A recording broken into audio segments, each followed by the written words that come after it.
morning was completely still, with only the soft rustle of leaves breaking the silence.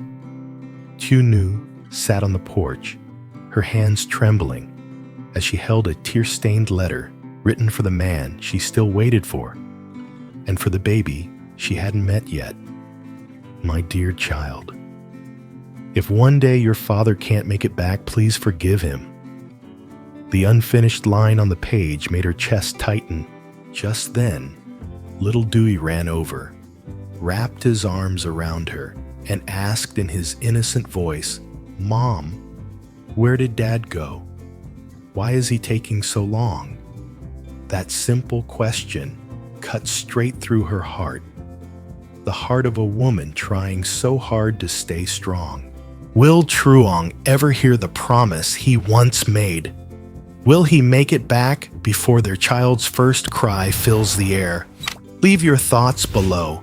Maybe, just maybe, you've also been waiting for someone like Tieu Nu. The morning moved slowly, the sky covered in a soft gray mist. On the porch, Tieu Nu sat quietly holding a warm ceramic cup in her hands. A cool breeze brushed through her messy hair, gently lifting the edge of her pale maternity dress. Everything was so still, you could hear dry leaves falling onto the old brick floor. Without Truong by her side, the little house felt unusually empty.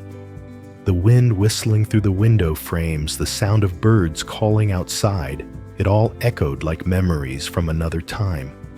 Tieu Nu lowered her head, her eyes red and tired. A tear slipped down her hand, cold against her skin.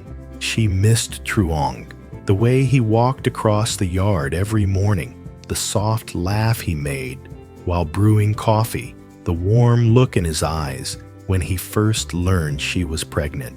Now, all of it existed only in her mind, like an old film stuck on replay one. She couldn't pause or fast forward.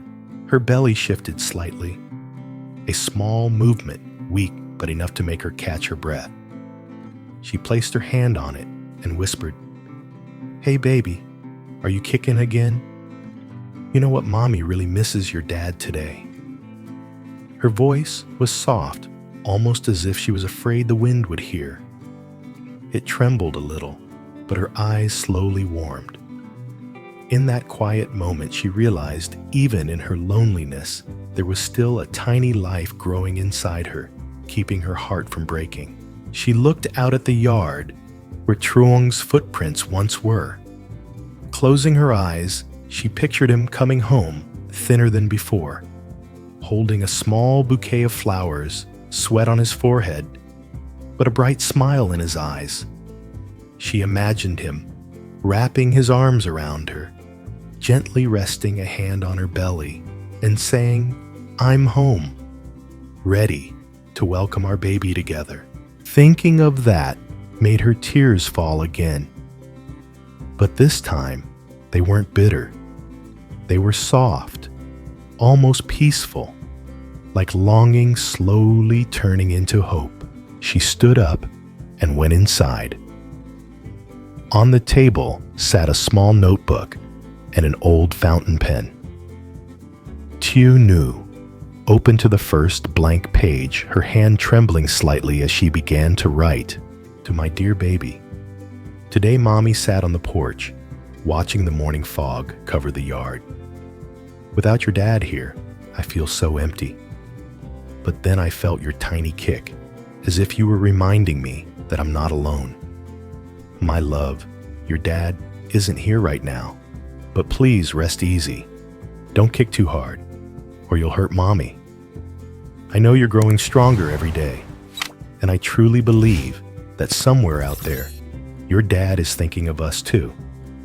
I hope he'll come home soon, so we can welcome you into this world together. When that day comes, you, me, and your brother Dewey will hold hands, laugh, and fill this little house with love and laughter. We'll be a happy family, my baby. For now, I'll do my best to stay strong so you can grow up safely. All you have to do is eat, Well, sleep well, and wait. I'll do the waiting for the both of us until your dad comes home. Love you always, Mommy. She put the pen down and looked at the page, still dotted with tears. Outside, sunlight began to break through the fog, casting a warm glow over the paper, making her words shimmer faintly.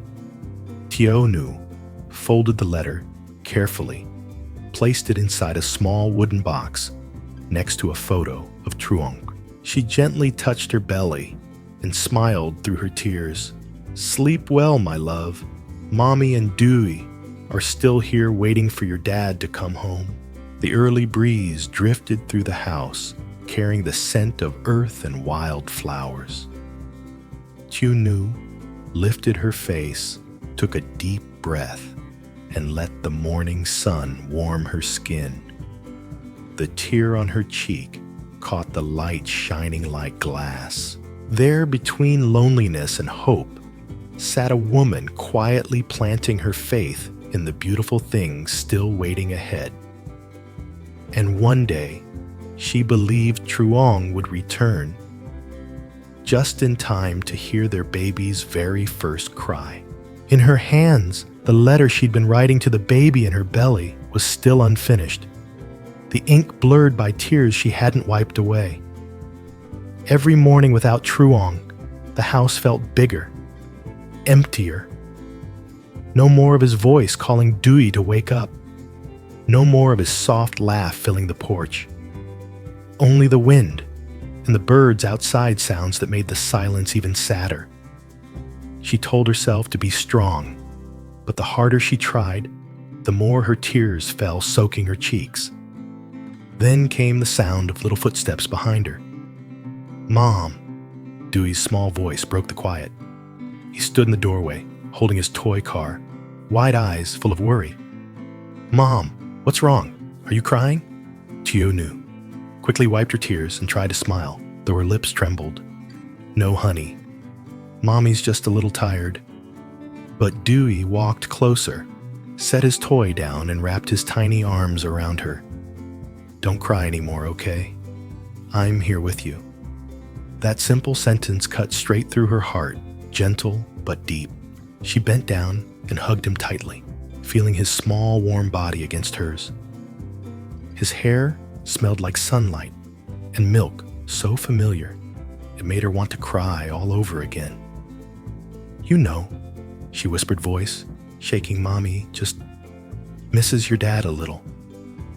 Dewey looked up, his small hand brushing away the tears on her face. Dad's coming home soon, right, Mom? When he does, he'll play with me again, won't he?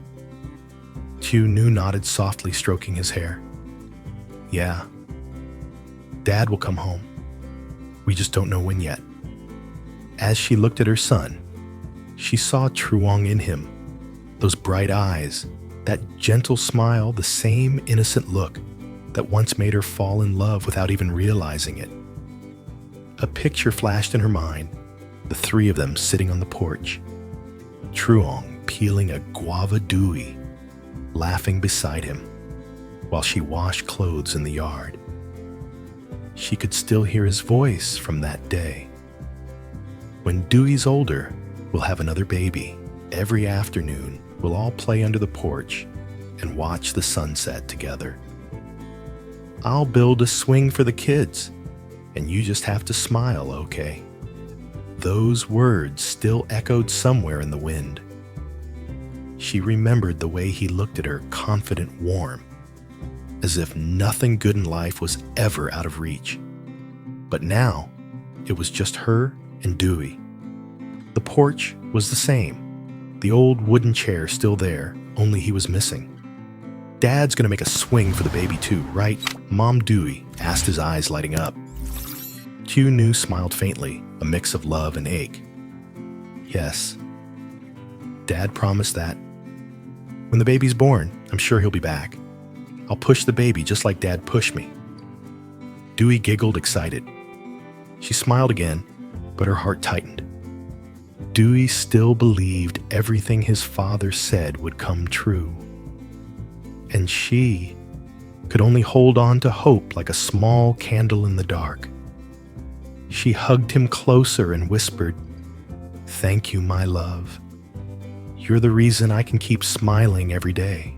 Dewey laughed, hugging her neck. "I love you, Mom. I won't let you be sad anymore." Her tears fell again, but this time they weren't from sadness. They were from love, a love strong enough to keep her standing through the storms. Outside, the sunlight slowly spread across the porch, wrapping the two of them in a soft golden glow. Nu-Tieu gently placed her hand on her belly, feeling the baby's small kicks, while Dewey rested his head on her shoulder, smiling. In the little yard, his laughter rang out clear and bright, washing away the sorrow in the air. She whispered, her voice full of quiet faith, "Your dad will come home, Dewey. And when he does, the three of us will sit here again, just like before." Dewey nodded, eyes fixed on the sunny road ahead, the one he believed his father would walk down someday, bringing with him his smile, his voice, and the happiness that both mother and son had been waiting for all along.